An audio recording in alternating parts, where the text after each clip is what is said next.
Olá, sejam bem-vindos. Programa Vida e Saúde. Hoje, aproveitando ainda o Outubro Rosa, nós vamos falar mais um pouco sobre câncer de mama, né? Então, esse problema que é tão frequente aí nas mulheres, vamos falar um pouquinho sobre câncer de mama e sobre prevenções. Com a gente hoje, o Dr. Rodrigo Zarazoa, ele é ginecologista e tem especialização também em mastologia. Doutor, seja bem-vindo. Muito obrigado pelo convite. Muito bem. Então, doutor, criaram a campanha Outubro Rosa. Qual a incidência do câncer de mama? Na sua visão, ele causa bastante mortalidade? Então, atualmente, o câncer mais diagnosticado no mundo e no Brasil. Então, você sabe que dos 100% dos cânceres de mama, dos cânceres em geral, o câncer de mama ocupa o 30% desses cânceres. E o que a gente sabe é que uma de cada 8 mulheres ao longo da vida ela vai apresentar câncer de mama. Então é um câncer com bastante incidência e por isso a importância de criar campanhas como esta, que dure um mês, porque pode ser que seja o único momento que a paciente procure um médico e que Sim. também seja o único momento que ela pode colocar os exames em dia. Então, de todos os cânceres, 30% são de mama. De mama. E é algo bastante assim, que é prevenível, né? Sim. Então, essa importância também da campanha para prevenção. Quais são os principais fatores de risco para esse câncer? Então, o primeiro fator de risco que a gente tem que saber é sexo feminino, o Sim, fato de ser mulher. Porque o câncer de mama, embora seja mais diagnosticado na mulher, o 1% desses cânceres de mama podem ser diagnosticados no homem.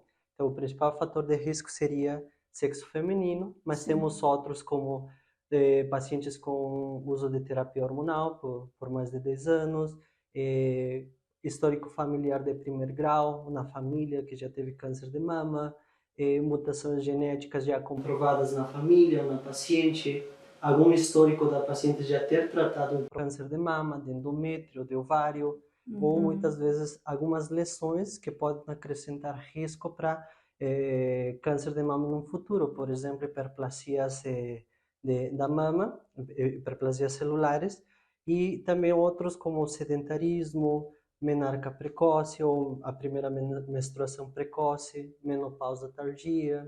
Então, são E, alguns fatores. e a primeira menstruação precoce seria qual idade?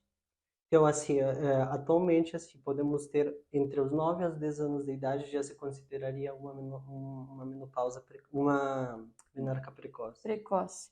Então, 9, 10 anos. E aí a menopausa tardia Uhum. também é um fator É de um fator de risco. risco. Na verdade, assim, o fator de risco seria a exposição dessa paciente ao longo da vida a Uhum. estrogênio ou a hormônio. E é verdade que quando a mulher amamenta, ela tem diminuição dessa exposição e isso beneficia? Exatamente pela mesma explicação, seria mais ou menos isso. Entre mais, a gente sabe que mais tempo a paciente amamantou os filhos, menos Aham. exposição a esse estrogênio, a esse hormônio durante o longo da vida. Sim, perfeito. O câncer de mama, quando ele é descoberto precocemente, ele pode ser tratado e curado?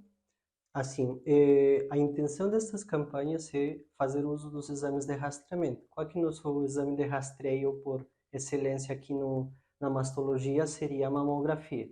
Então, se a gente for fazer uma mamografia e diagnosticar uma lesão em etapas iniciais, a chance de cura é muito alta. Então, essa é a importância das pacientes iniciar fazendo o seu rastreio na faixa etária adequada. Perfeito. Então, tendo em vista que as chances de cura são altas, mas existe muita mortalidade, e isso então se deve ao fato das pessoas não buscarem a prevenção, não buscarem exames, não irem em tempo no médico? Na verdade, se disse que só um de cada 3 cânceres diagnosticados foi pela paciente ter feito alguma mamografia de rastreio. Ah, Então, isso seria sim. interessante que a paciente comece a procurar mais atendimento, fazer mais uma mamografia, porque aumentaria esse número de diagnósticos. Não é que não exista o câncer de mama, simplesmente se diagnosticaria em etapas mais iniciais, quando a paciente tem mais chances de cura. Muito bem. A partir de qual idade o doutor indica as pessoas a fazerem a mamografia e outros exames preventivos? Eh, Isso vai depender bastante da referência que a gente for buscar. Se for pelo Ministério da Saúde, a indicação seria em pacientes de risco habitual. Falando de risco habitual, seria aquela paciente que, da população geral, que não tem algum histórico familiar ou que não tem fatores de riscos associados importantes que possam acrescentar o risco para câncer de mama. Então, essa paciente da população com risco habitual, pelo Ministério da Saúde, pode começar a partir dos 50 anos de idade. Aí, com mamografia. Aí, a Uhum. Sociedade Brasileira de Mastologia, assim como a Associação Brasileira de Radiologia, já orienta que o rastreio seja entre os 40 e 74 anos de idade, com mamografia anual, e que se a paciente tem uma expectativa de vida ou não tem comorbidades que diminuam a expectativa de vida depois dos 74 anos de idade, ela pode continuar fazendo mamografia. Sobre os outros exames complementares, o ultrassom não é um exame de rastreio propriamente, porém ele complementa a maioria das vezes, ou ele é indicado em algumas situações específicas, em algumas pacientes como complemento do rastreio. E a Uhum. ressonância magnética também é um exame que se individualiza cada paciente para saber quem que tem esse perfil ou quem que se beneficiaria melhor para fazer uma ressonância de mama. Sim. Tendo em vista também que o valor de uma ressonância é Claro. bem maior, né? Existem alguns sinais de alertas nas mulheres que elas devem ficar cientes, assim, que podem indicar a presença de um problema mamário? Claro, existem o que a gente considera sinais de alarme. Esses sinais de alarme não significa que a paciente tem câncer de mama, Sim. mas é importante. A primeira coisa que eu recomendaria, ou que eu recomendo para minhas pacientes é conhecer o corpo, saber Uhum, a sim. coloração da pele das mamas, saber o volume da mama, saber se tem alguma retração no mamilo ou não, se sempre teve, se foi recente. Então, fatores de risco, assim, ou sinais de alarme específicos seria que em algum momento a paciente percebeu algum caroço, algum nódulo, percebeu Sim. algum caroço embaixo das axilas, alguma secreção pela mama, alguma mudança na coloração da pele ou algum tipo de retração da pele também ou do próprio mamilo. Então, a primeira coisa seria tranquilizar a paciente, saber que isso não é sinônimo de câncer, mas que ela tem que procurar atendimento Sim. médico para ser avaliada por um especialista. Até porque existem outros problemas que podem ser facilmente controlados, por exemplo, um Claro. cisto, outras coisas, né? Mas tudo depende de um tratamento, de uma ida ao seu ginecologista. Claro, isso também é importante saber que a mama não só tem lesões malignas. Isso, Isso é aham. importante. Muitas vezes a paciente não procura atendimento De medo, pelo né? medo de receber esse diagnóstico, mas nem sempre qualquer nódulo palpável na mama vai ser uma lesão maligna. Então, existem várias lesões benignas próprias da Sim. mama que também podem ser avaliadas e diagnosticadas por exames de imagem. Só que também devem ser tratadas, né, Também, doutor? isso, claro. Uhum. Como que mudanças de estilo de vida, como dietas, exercícios, podem afetar a saúde mamária e o risco de câncer de mama? Existem alguns fatores de risco, como mencionava anteriormente, que eles podem ser manipulados pela própria paciente. Por exemplo, o que a gente sabe é que se a paciente controlar seu peso ou inclusive diminuir o peso, o que a gente sabe é que o tecido gorduroso ou o tecido adiposo, ele acaba funcionando como um terceiro ovário e acaba produzindo hormônios Uhum. femininos. Então, ao longo da vida, com essa exposição prolongada a esses hormônios, pode acabar eh, incentivando ou provocando a aparição de alguma lesão dentro das células mamárias. Então, diminuição do peso seria uma coisa importante, assim como manter uma alimentação mais saudável. A gente sabe que alguns alimentos nos fazem mal, e não só Uhum. para fatores de risco para câncer de mama, em geral. A Então, saúde no geral, no né? geral. Então, manter uma alimentação saudável sempre é bom e diminui o risco ao longo prazo. Manter a atividade física, pelo menos uns 30, 40 minutos por dia de algum tipo de atividade física que a paciente considere apropriado realizar, né? E outro seria o tabagismo e a diminuição do consumo de álcool, que são dois fatores de risco que a gente sabe que diminuindo a quantidade de exposição a esses dois fatores, acaba diminuindo a aparição de algum câncer de mama. Muito bem. Vamos seguir agora para os nossos comerciais, já voltamos. A atenção e cuidados com a saúde são fundamentais para uma boa qualidade de vida. O Instituto de Ortopedia Dr. Elígio e Dr. Fernando Kubila oferece procedimentos seguros e com resultados comprovados na área da ortopedia e traumatologia. Intervenção em dor, risotomia, medicina regenerativa, proloterapia. Estamos localizados na Rua Benjamin Constant 580, anexo ao São Camilo. Instituto de Ortopedia, Dr. Elígio e Dr. Fernando Kubila. O Mercado Fábrica do Pão oferece qualidade, preço justo e um atendimento simplificado. Aqui você encontra de tudo: mercearia, rações, bazar, hortifruti, padaria com produtos fresquinhos e um pão quentinho, açougue com carnes de qualidade, cortes especiais, lanches, grande variedade em bebidas quentes e geladas, restaurante com excelente cardápio e marmitas a partir de R$12. Aos sábados e domingos, carnes assadas, um delicioso frango assado, galeto, costela, filé, pernil. Venha nos visitar e surpreenda-se. Você também quer conquistar o seu novo carro?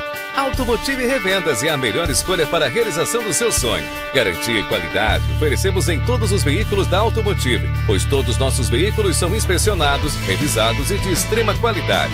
E o atendimento é totalmente diferenciado, com as melhores taxas do mercado para seu financiamento. Com avaliação justa no seu usado, as melhores condições você irá encontrar aqui.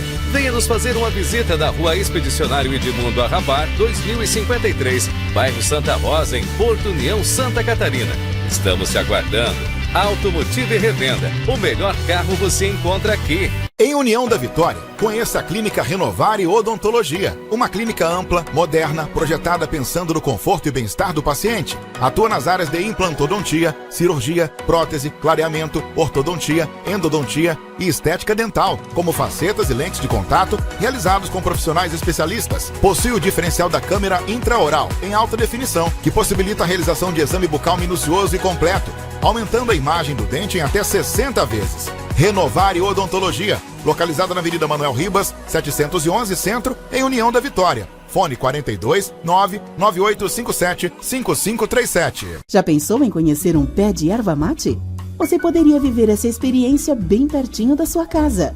O Mundo Mate Materia oferece uma vivência imersiva e turística que vai te fazer mergulhar no mundo da erva mate. Tem passeio, gastronomia, drinks, histórias e muita cultura que vão além do chimarrão. Agende sua visita pelo 42 9 98 17 80 00. Venha para o nosso mundo. Venha para o Mundo Mate.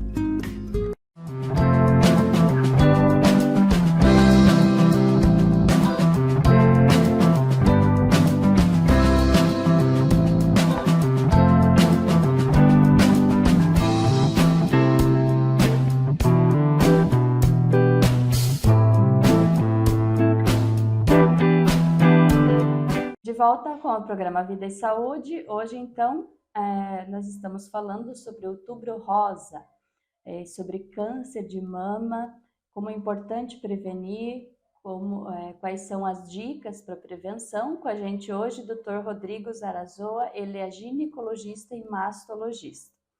Doutor, quais são os principais desafios enfrentados pelos pacientes com doenças mamárias e como que você, como médico, ajuda a superar? Então, assim, os desafios para paciente que recebe o diagnóstico, por exemplo, minhas pacientes que chegam e elas acabam recebendo o diagnóstico, realmente é um choque. Sim. Porque muitas vezes a gente tem na mente ou na cabeça que o diagnóstico de câncer é sinônimo de morte. Então, é importante, infelizmente, né? É importante que a paciente saiba que não é bem assim.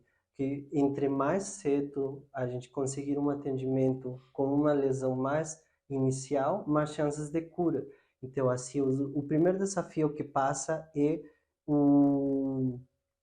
aceitar o diagnóstico. Então, por exemplo, minha paciente na primeira consulta, basicamente, ela já vai encaminhada para uma avaliação psicológica, até porque o tratamento dela vai ser um tratamento longo.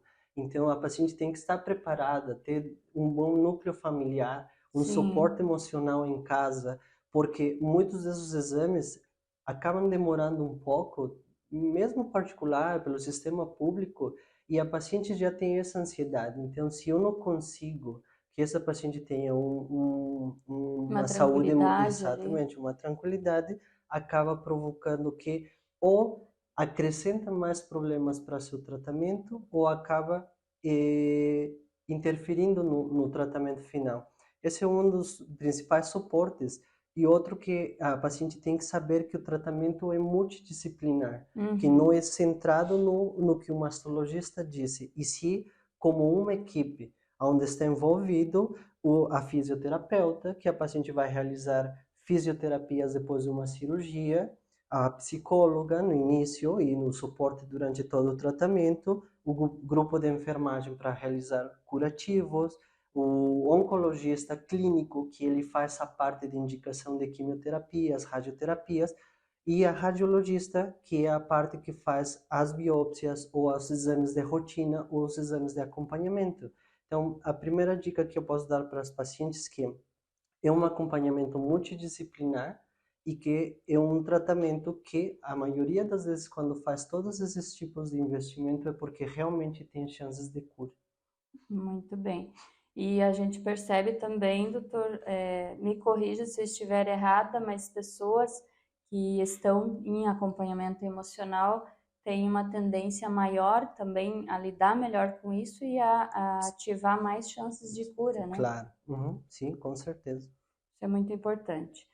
Hoje, quais são as opções de tratamento para pacientes diagnosticados com câncer e como que é determinado, assim, quem vai ter cada tratamento, como que é individualizado esse tratamento? Então, isso é bem importante reforçar para a população, assim, o câncer de mama é dos cânceres que mais tem evoluído nesses últimos anos.